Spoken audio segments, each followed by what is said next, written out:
మన రాష్ట్ర ముఖ్యమంత్రి చంద్రబాబు నాయుడు గారు ఉన్నారు కాబట్టి ఒక మాట ఆయన గురించి కూడా చెప్పాల్సి ఉంది. చంద్రబాబు నాయుడు పరిపాలన దక్షుడు దాంట్లో ఉండేవాళ్ళ అనుమానం లేదు ఎవరికి. అభివృద్ధి కాముకుడు కూడా, అభివృద్ధి కాముకుడు. ఆలోచనలు కూడా మంచివి, కానీ ఆలోచనలు చాలా ఎక్కువగా ఉంటాయి. అదే సమస్య. మన ఉన్న సమయం గుర్తుపెట్టుకొని, మనకిచ్చిన అవకాశాన్ని గుర్తుపెట్టుకొని, అవకాశంలో చేయగలిగిన వాటిపైన ఎక్కువగా దృష్టి పెడితే మరింతగా రాష్ట్రం అభివృద్ధి చెందుతుందని నేను భావిస్తున్నాను. నేను బాబు కన్నా కొద్దిగా వయసులో కొద్దిగా పెద్దవాడిని అనుకుంటున్నాను. నేను ఇద్దరు మొదటి నుంచి కూడా నేను ఒక తమ్ముడు గారి సోదరుడు కానీ భావించేవాడిని, అలాగే మాట్లాడుతూ ఉండేవాడిని. మన రాష్ట్రాన్ని బాగు చేసుకోవాల్సిన అవసరం ఎంతో ఉంది. దాంట్లో అందరం కూడా ప్రభుత్వంతో సహకరించాలి, పార్టీలతో నిమిత్తం లేకుండా. ఎందుకంటే ఆర్థిక వ్యవస్థ చాలా దెబ్బతినిపోయింది. ఇందాక చెప్తూ ఉంటే మన కామెంటేటర్ మన రాష్ట్రం మన దేశం అనేది ఎంత పట్టుబడులు వస్తున్నాయని అవన్నీ అసలు లెక్కలన్నీ చెప్పకుండా నిర్మలా సీతారామన్ ఇంటది వీళ్ళకి అన్నీ బాగున్నాయి, మళ్ళీ ఇంకేం పదేది అనుకుంటుంది. ఏం చెప్తున్నాను నేను పక్కన కేంద్రం సహాయం తీసుకొని రాష్ట్రానికి తక్షణ అవసరాలు అవుతున్నాయో వాటిని ప్రయారిటైజ్ చేసుకొని రాష్ట్రాన్ని మంచి పదంలో తీసుకెళ్లాలని చెప్పని నేను కోరుకుంటున్నాను. దాంతోపాటు ఒక మంచి పని చెప్పాడు ఆయన నిన్న, మాతృభాషలో విద్యాబోధన జరగాలని. చాలా చాలా సంతోషం.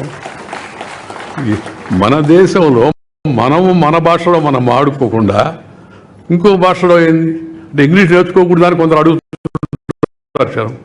ఎవరు చెప్పారు ఇంగ్లీష్ నేర్చుకోవద్దని? తప్పనిసరిగా నేర్చుకో. ముందు అమ్మ భాష నేర్చుకో. అమ్మ భాష కళ్ళ లాంటిది, ఇంగ్లీష్ భాష కళ్ళద్దాలు లాంటిది. కళ్ళుంటే కళ్ళద్దాలు పనిచేస్తాయి, కళ్ళు లేవని కొన్ని కళ్ళద్దాలు అట్టు పనిచేస్తాయి. అందువల్ల మన భాషను మనం రక్షించుకోవాలా, మన భాషను మనం ప్రోత్సహించుకోవాలా. విద్యా విధానం 10వ తరగతి వరకు, ఆ తర్వాత ప్రభుత్వ ఉత్తర ప్రత్యుత్తరాలన్నీ తప్పనిసరిగా తెలుగులోనే జరగాలి. ఆ మధ్య ఒక ఆఫీసర్ అడిగితే, సార్ ఒక కాపీ తెలుగులో కూడా కాపీ వేస్తున్నాం సార్ అని.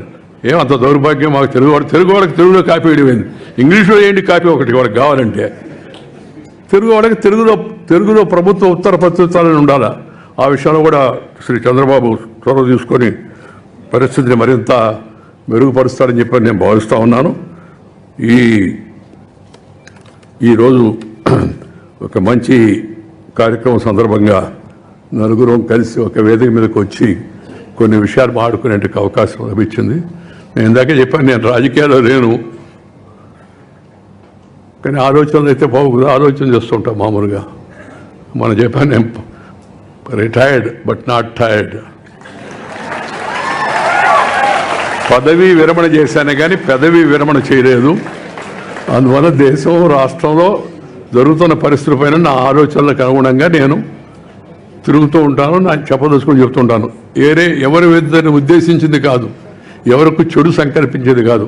నాకున్న అనుభవాన్ని జనంతో పంచుకోవాలనే ఉద్దేశంతో నేను రాయడం కానీ లేకపోతే మాట్లాడడం కానీ ట్వీట్ చేయడం కానీ చేస్తాను తప్పితే మరే కూడా కాదు. ఈ విషయాన్ని అందరూ కూడా అర్థం చేసుకుంటారని నేను భావిస్తున్నాను.